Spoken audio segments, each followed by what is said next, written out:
بسم اللہ الرحمن الرحیم الحمد للہ وکفا وسلام علی عبادہ الذین اصطفیٰ اما بعد فاعوذ باللہ من الشیطان الرجیم بسم اللہ الرحمن الرحیم اولئک الذین امتحن اللہ قلوبہم للتقوی وقال النبی صلی اللہ علیہ وسلم اصحابی کالنجوم بأیہم اقتدیتم اہتدیتم او کما قال صلی اللہ علیہ وسلم۔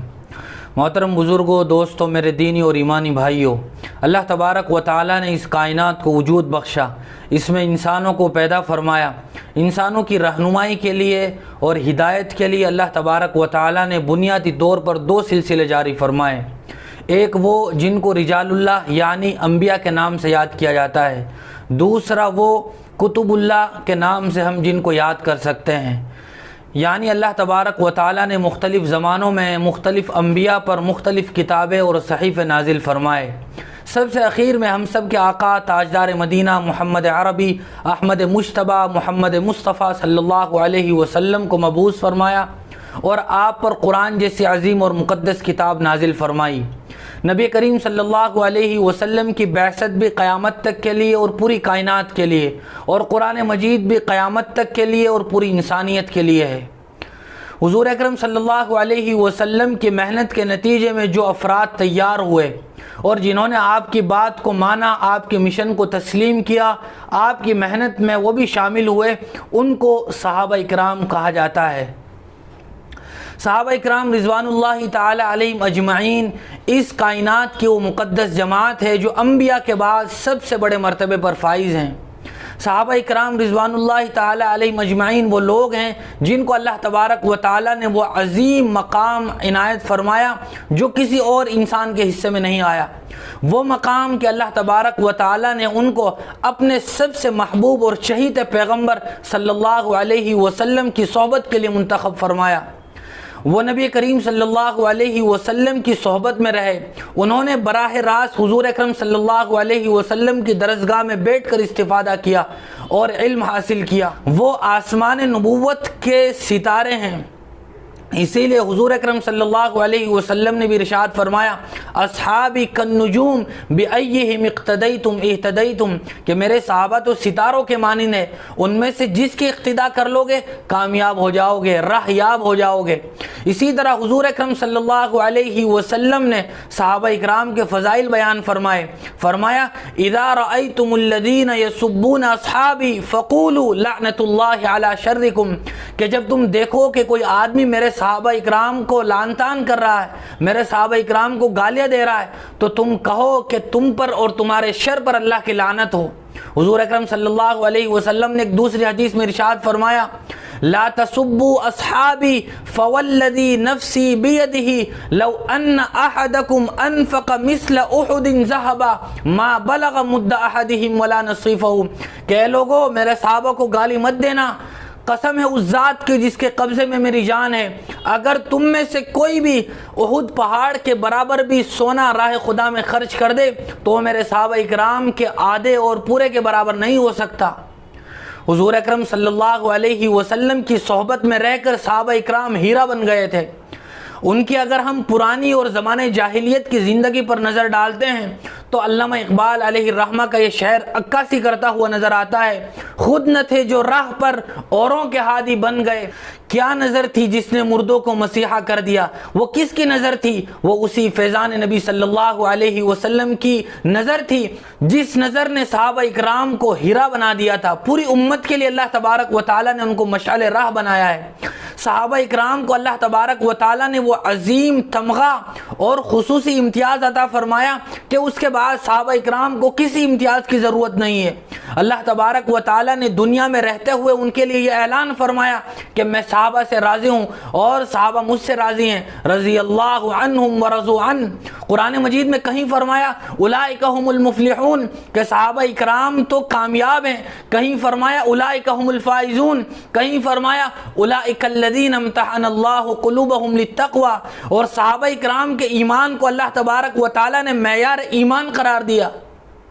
قرآن مجید میں اللہ تبارک و تعالیٰ فرماتے ہیں وَإِذَا قِيلَ لَهُمْ آمِنُوا كَمَا آمَنَ النَّاسِ کہ ایسا ایمان لاؤ جیسا صحابہ اکرام ایمان لائے تھے۔ صحابہ اکرام کو اگر درمیان سے ہٹا دیا جائے تو ایمان کی پوری عمارت منہدم ہو جائے گی۔ صحابہ اکرام رسول اکرم صلی اللہ علیہ وسلم تک پہنچنے میں ہمارے لیے سب سے اہم اور خوبصورت واسطہ ہیں۔ اگر صحابہ اکرام نہ ہوتے تو قرآن مجید کا یہ مقدس حروف اور نقوش نہ ہوتے، قرآن مجید اپنی اصلی شکل اور صورت میں باقی نہ ہوتا۔ اگر صحابہ اکرام نہ ہوتے تو رسول اکرم صلی اللہ علیہ وسلم کی خوبصورت صورت اور خوبصورت سیرت ہم تک نہ پہنچتی۔ اللہ کے رسول صلی اللہ علیہ وسلم کا اٹھنا اور بیٹھنا، چلنا اور پھرنا، کھانا اور پینا، تجارت اور لین دین، بیویوں کے ساتھ تعلقات اور معاملات، یہ ہم تک نہ پہنچتا۔ صحابہ اکرام نے ہو بہو آپ کی سیرت ہم تک پہنچائی ہے۔ لہذا صحابہ اکرام اس دنیا میں انبیاء کے بعد سب سے عظیم اور مقدس جماعت ہے۔ صحابہ اکرام رضوان اللہ تعالی علیہم اجمعین یہ وہ مقدس جماعت ہے کہ جس جماعت کے بارے میں اللہ کے رسول صلی اللہ علیہ وسلم نے ارشاد فرمایا علیکم بسنتی وسنت الخلفاء الراشدین المہدیین کہ تم پر میری سنت پر اور میرے صحابہ اکرام کی جاری کردہ سنتوں پر عمل کرنا ضروری ہے۔ لہٰذا صحابہ اکرام ہمارے لیے مشعل راہ ہیں۔ صحابہ اکرام کے نتیجے میں یہ ایمان ہم تک پہنچا ہے۔ صحابہ اکرام نے اس ایمان کو دنیا کے ایک بڑے حصے تک پہنچایا ہے، اور صحابہ اکرام رضوان اللہ تعالی علیہم اجمعین نے صحابیت کا حق ادا کر دیا ہے۔ وہ اپنی جان، اپنی مال ہر وقت اللہ کے رسول پر اور دین پر قربان کرنے کے لیے تیار رہا کرتے تھے۔ کوئی بھی موقع ہو، کتنا ہی بڑا چیلنج ہو، کتنا ہی پرپیچ اور مشکل مرحلہ ہو، صحابہ اکرام کی زبان پر ہمیشہ یہ کلمات ہوتے کہ یا رسول اللہ آپ جو کہہ دیں وہ حرف آخر ہے، آپ کا جو منشا ہو ہم اس کے لیے تیار ہیں۔ وہ کوئی غزوے کا موقع ہو، مال خرچ کرنے کا موقع ہو، اپنی جان دینے کا موقع ہو، صحابہ اکرام کی اس مسئلے میں نظیر نہیں ہے۔ لہٰذا صحابہ اکرام ہمارے لیے مشعل راہ ہیں۔ صحابہ اکرام کے بارے میں تو حضرت عبداللہ ابن مسعود رضی اللہ تعالی عنہ کا عظیم فرمان ہے۔ وہ فرماتے ہیں من کان مستنن فلیستن بمن قد مات اولئک اصحاب محمد صلی اللہ علیہ وسلم ابرهم قلوبا واعمقهم علما واقلهم تکلفا کہ اگر تمہیں پیروی کرنی ہے تو وہ صحابہ اکرام کی پیروی کرو، کیونکہ ان کا علم گہرائی اور گہرائی والا تھا، ان کا تقوی اعلیٰ درجے کا تھا، اور وہ تکلفات سے بناوٹ سے بری تھے۔ لیکن افسوس صد افسوس آج صحابہ اکرام کی مقدس جماعت کو مطعون کیا جا رہا ہے۔ صحابہ اکرام کی مقدس جماعت پر طعنہ زنی کی جا رہی ہے، ان پر عجیب قسم کے بہتان اور الزامات لگائے جا رہے ہیں۔ صحابہ اکرام رضوان اللہ تعالی علیہم اجمعین کی صاف اور شفاف زندگی کو داغدار کیا جا رہا ہے۔ صحابہ اکرام میں سے ایک صحابی جن کو آسمان نبوت کے ستارہ ہونے کی حیثیت سے سب سے زیادہ مطعون کیا گیا، جس پر سب سے زیادہ اعتراضات اور الزامات لگائے گئے، وہ حضرت معاویہ رضی اللہ تعالی عنہ کی مقدس شخصیت ہے۔ حضرت معاویہ رضی اللہ تعالی عنہ کا اگر ہم مرتبہ سن لیں تو ہم ان کی سیرت کو سن کر عشعش کریں اور رش کرنے لگیں۔ حضرت معاویہ رضی اللہ تعالی عنہ تو وہ صحابی ہیں کہ جن کو رسول اکرم صلی اللہ علیہ وسلم نے قرآن مجید کی وحی کی کتابت کے لیے منتخب فرمایا۔ حضرت معاویہ رضی اللہ تعالی عنہ تو نبی کریم صلی اللہ علیہ وسلم کے برادر نسبتی ہیں، ان کی بہن حضور صلی اللہ علیہ وسلم کے نکاح میں تھی۔ حضرت معاویہ رضی اللہ تعالیٰ عنہ کا سیاسی تدبر وہ مثالی تدبر تھا۔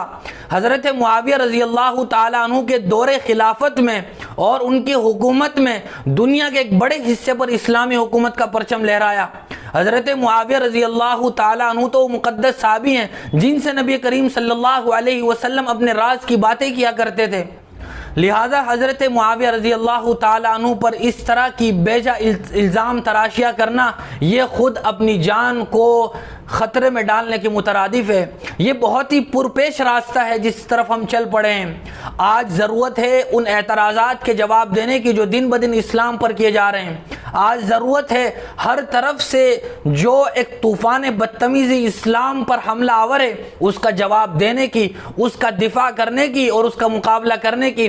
لیکن افسوس ہماری کم نصیبی اور بد نصیبی کہ ہم ایسی شخصیات پر کیچڑ اچھال رہے ہیں۔ ہمیں اپنی ذات پر، اپنی بات پر نظر ثانی کرنے کی ضرورت ہے، ہمیں اپنے ایمان کی سلامتی کی فکر کرنے کی ضرورت ہے، ورنہ کہیں ایسا نہ ہو کہ ہم قیامت کے دن رسول اکرم صلی اللہ علیہ وسلم کے سامنے سے ہٹا دیے جائیں، ہمیں جام کوثر پینا نصیب نہ ہو۔ اللہ تعالی ہم سب کے ایمان کی حفاظت فرمائے، اللہ تعالی ہمیں صحابہ اکرام کے مقدس نقش قدم پر چلنے کی توفیق نصیب فرمائے اور ان کے مشن سے وابستہ رہ کر زندگی گزارنے کی توفیق نصیب فرمائے، کیونکہ یاد رکھنا چاہیے علامہ اقبال علیہ الرحمہ نے کہا ہے، وابستہ رہ شجر سے امید بہار رکھ، وآخر دعوانا ان الحمدللہ رب العالمین۔